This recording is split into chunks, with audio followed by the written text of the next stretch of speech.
Ladies and gentlemen, you're listening to America's most beloved Firehouse Morning Show. A cup of Joe and some Fuego. Oh my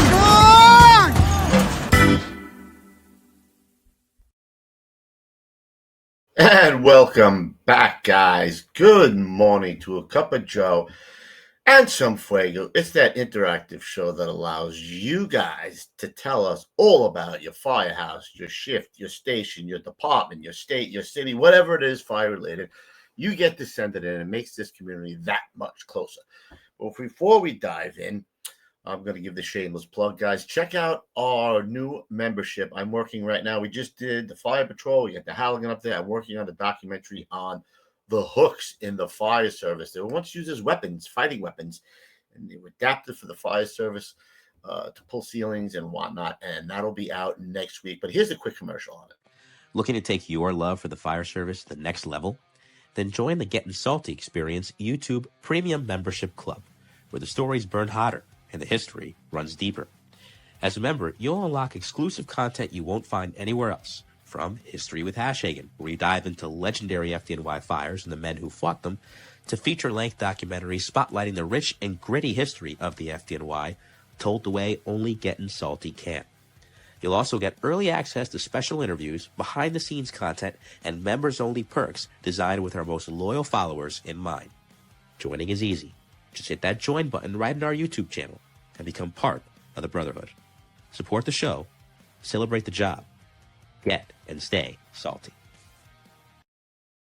That's right, Mike. Get and stay salty, will you? It's $4.99 a month to get all the extra content and so much other stuff. Go check it out. All right, so where are we going first, man? This is where we're going. It says, Kubes, hope all is well. Last week on August 8th, we had a push-in ceremony for our new 2025 E1 Max on a Typhoon chassis. This year is our engine company's 100th anniversary, so we changed up our color and graphics to represent our 1925 American LaFrance with the grille in the thin red line down the sides for fallen firefighters. Let's check out this beauty. That's a nice looking rig. Both our engines are E1 Typhoon E-Max with 1,500 gallons per minute, Darnley pumps, and 780 gallons of water. Besides regular engine company tools, we carry Milwaukee battery-powered chainsaw, K12, rotary saw, positive pressure ventilation fan, water rescue equipment, and full complement of Hamatro extrication tools, and is an advanced life support paramedic unit. Hope everyone enjoys the pictures. Keep up the great work you all are doing for the job. Eric Fuchs, Lieutenant, Gulfport, Florida Fire Rescue. To me, this looks like actually a rescue pumper, man. I guess it is. It's a fire, Gulfport Fire. It's a nice looking rig, man. Bet you that cost a pretty penny. Yep, and there's a thin red line in the front. Really nice looking rig. You guys can send in pictures of your rigs, KUBESPODCAST@gmail.com, and I will throw it up here. Thank you, Eric Fuchs. Next one is, I had to throw a picture of me in there, my boys. Check this out. This is a Johnny McCoy's last tour in the squad. John's a great guy. He got there right after 9/11. I was his senior man for a while, and he actually gave me a shout out how hard it was to come over right after 9/11, and he felt that I made it easy for him and choked me up. Great guy, Johnny. Received the Gordon Bennett, which is not the Gordon Bennett anymore, but Johnny got it. Great man. We wish him the best out in Colorado. There's me. There's Riffy behind me, of course. It's like Tweedledum and Tweedledee, or Tweedledee and Tweedledum. All right, where we going next? Steve Greps. My boy Steve Greps. Here we go. It says, Kubes, here are some more pictures of the 1935-1949 Max that are the engines that were that were in service when I joined Empire Hook and Ladder Fire Company in 1981. You can see the helmets hanging from the side of the engine. This is what the guys had signed for me in the first email I sent you. Oh, I didn't put that in. It says helmet that they all signed. Thank you for what you do and keep up the great work. Steve Greps. So this is what Steve was riding when he got on back in the day, BITOD, back in the old days. Stevie Greps was riding this. This is what we're referring to with the helmets on the side, man. That is old school. I got to say, I love it. Fire's hanging on the helmet's hanging on the side there. And one more. Here we go from Stevie Greps. Yep. Beautiful, beautiful, beautiful. All right, the next one. Next one's a cool one, bro. Where it is? It says Coops. My dad, John Riley, was on Engine 65 almost the whole time Rescue 1 was there. So if you guys don't know, Rescue 1 was in Engine 65's quarters for a little while. I believe he was in Proby School with Paul Geidel. He has 4 photo albums of newspaper articles. Here are photos 1 through 5 of 13 from Sean Riley. And these are some old school Rescue 1 pictures. I guess they were in a newspaper. But, yep. But these are some pretty cool old pictures, man. Rescue 1 doing it at a collapse, that looks like. Fires. Yep, there they are. Great old school pictures. Guys, if you have any of these stuff like that, send it in. I love it. I met a lot of guys at the Wildwood show who said they're going to send some stuff in and keep this segment going. And then I went down to Connecticut. I went to a trade show with my guys, the Shapiros from Capital City. They do the helmets. They do a great job, man. I want to give them a shout out. They did a fantastic job. Here we go next. What does this say? Oh, okay. Kubes, thank you for the time and definitely for the no, not that one. Where did I miss this one? Oh, hey, Kubes. Thought you would like to see this. I do this every year. Take care, brother. Mike Slavaski. So what he does is he sets his code 3s up in tribute to 9/11. He puts the flag up. That's pretty cool, man. Well, I appreciate that, brother. I appreciate you remembering. Thank you so much. This next lady, I saw her. I told you I saw her in Wildwood, and she has a really cool tattoo. Don't tell me I didn't put it up here. Yep, I didn't. That's because I'm a dope. Well, we'll do Ashley Hughes next week. Ashley Hughes from Station 26 in Leesburg, but I evidently didn't download the picture. Anywho, I met another guy in Connecticut. His name was Russ Cook. He was the captain of their rescue for a long time. And now he's a District 2 chief in Hartford Fire, Tour B. We sat there, me, Procaccini, and him, and we had a couple of cocktails. And we talked a little fire stuff, man. It says, Coops, thanks for the time and definitely for the refreshments. Made the day a little easier to manage. I attached the leg to the table at my firehouse that we spoke about at Ash's shop that day. If there's anything I can do in the future, please do not hesitate to reach out. Great getting to meet you, Russ Cook. So he was talking about a kitchen table that the guys put together where the base is fire hydrants. That thing must weigh a ton, man. But that is cool. That's what I'm telling you, man. Send me those pictures. I love kitchen tables. It says a lot about the firehouse, man. It gives the character of the firehouse. Send them in. Now we're going to my boy here. He loves this show. I love him, man. He's from Newark. It's Hank from Newark. And Hank writes, hey, Cubes, Hank from Newark here. Got to tell you, I thoroughly enjoyed the Rescue 1 and Fire Patrol episodes on the Salty Wire. Let me put up a fire that he's talking about while we're talking here. Just keep up the great work. One of these days, I may even make it to one of your live events. The time difference makes it difficult. Attached are some shots I took at a 3-bagger on December 14th, 1980. December 14th, 1980. It was the 100th multiple alarm fire of the year and gave Newark's bravest quite a workout. At 13:44 hours, a spectacular three-alarm fire destroyed the 1, 2, 3, and 4-story brick Newman Richard Tannery Company complex at 91 to 95 Colden Street between Warren Street and Raymond Boulevard. Numerous special calls above the third alarm resulted in over a 4-alarm assignment operating at the fire, which totally destroyed the 100 by 200-foot complex. The fire fanned by 40-mile-per-hour wind and fed on the multiple explosions of tanning chemicals. A 3-story frame tenement at 89 Colden Street and a 2.5-story frame dwelling at 82 Colden Street were also destroyed when the extreme radiant heat from exploding chemicals ignited them. Man, that's a hell of a fire there, bro. The first alarm came from box 1135 at Warren and Hoyt Street. As per SOPs, the daytime box alarms, a reduced assignment of 2 and 1 was sent. As the fire alarm began receiving reports of a factory on fire, the box was filled out to 4, 2, and the rescue. Arriving units found a rapidly escalating fire punctuated by numerous chemical explosions. First through engine 7 had to be abandoned when flames ate through the high voltage wires in front of the building and they fell across the rig. A second alarm was struck at 13:53, followed quickly by a third alarm 4 minutes later. Towering columns of flames and billowing thick clouds of black smoke soared hundreds of feet into the clear sky.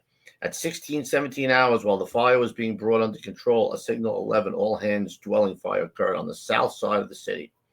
I'm working on getting more photos of my model collection for you. Oh, he's another guy with a model collection. That's about it for now. Be well, be safe, and be careful. God bless. Hank Smith, retired Newark FD. Well, thank you, Hank, as always.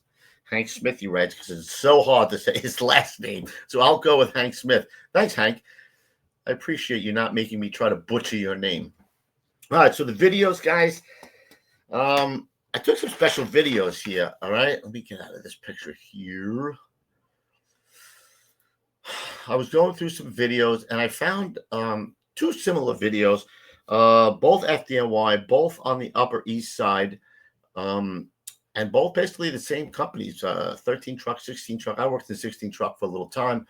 The first one you can see starts out as a roof fire, but gets into the building, and the whole theme of these videos is going to be basically showing you guys how quickly a fire can go sideways in Manhattan, because anything's possible, man. It's just whatever will be in Manhattan. Whatever you're going to find that's crazy, it's going to happen in Manhattan. And here's the first one. Like I said, it starts out on the roof, but it is a duplex apartment, gets into the apartment eventually, and let's take it from there.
Yeah, man. Yeah, man. Yeah, man. Yeah, man. So you see how, actually, you don't really get to see it that much, but it's too long of a video, but it gets into the top floor, and away we go into a third alarm. And the next one, bro, I want you to watch, guys. I want you to watch how quickly this thing goes to shit. They're having trouble getting into the apartment, of course, because it's packed with crap like a Collier's mansion. They can't force the door all the way. And you can start watching the smoke. You can tell the smoke coming from the cockloft. And this thing goes from bad to worse quickly. The guys on the scene did a great job, man. Rescue 1, John Cirillo, the captain. You can hear his voice. And the incident commander, man, he must have 10, 15 guys giving him reports. Bam, bam, like rapid fire. Cool as a cucumber. They eventually put this fire out. But, man, it gets hairy for a while. Check it out.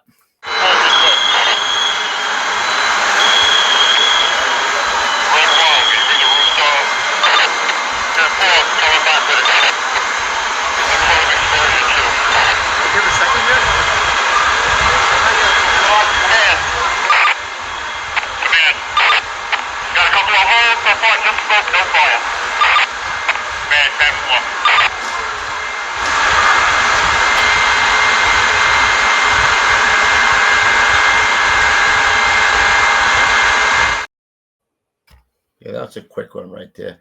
But watch, they progressively get hairier and hairier, bro. Let's go to this next one's about 2 minutes and 44 seconds. I had to break them up into pieces because it was too much to edit at once.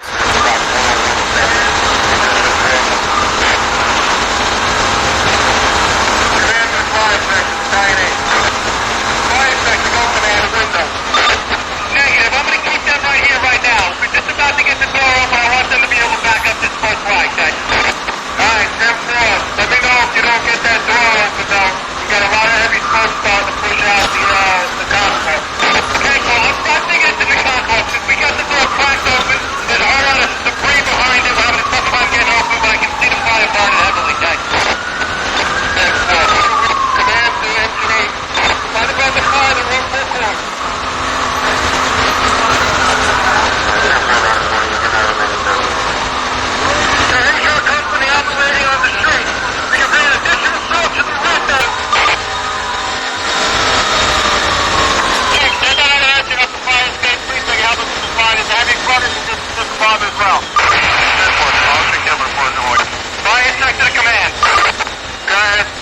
Okay, the primary on the apartment adjacent on the top floor is negative at this time. We are unable to completely force the door to the fire department. We haven't been able to make way. We got it cracked open. The first line just throwing water through the crack in the door, trying to keep it at bay, okay? I took the second line, had them go out the fire escape on the fourth floor. They're going to work their way up. I'm going to need a backup line on the fire floor, and I'm going to suggest we get the both nozzles prepared, okay?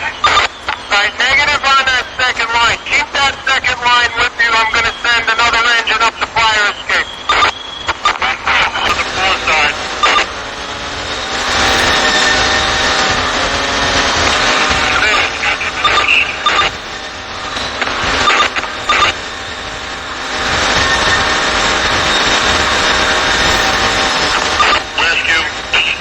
Rescue room.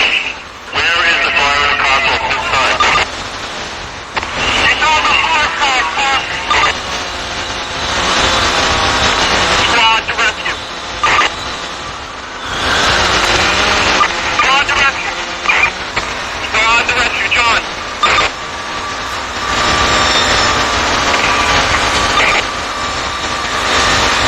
Squad to rescue. Sorry. Yeah, you got heavy fire at the top floor. They opened up a hole. Basically to the right side, right above that scuttle, and the entire shaft is going. Up there now, okay.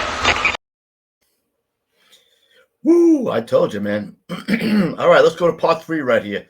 Let's check out the ending of this story. Here we go.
Brothers did a fantastic job, but you can see what I was talking about, man. This thing goes from bad to worse really quick, and it's all because they could not get that door open because there was so much crap in the apartment. So all it takes is a minor delay like that, and you can see how it goes. And that, my brothers and sisters, is the end of today's show. If you want to see like I said in the early on. If you want to see your company, your firehouse, your kitchen table, your department, whatever it is, your shift, send it to me. That's why these things, I'm only going every 2 weeks now because you guys are slowing down, sending me some stuff. So send it in. I want to keep this show going, man. It keeps this community tight like a tiger. So keep sending this stuff in. I appreciate it. And remember, check out the membership, and I'll see you at the next one, guys. Be safe. God bless. I love you guys. Ciao.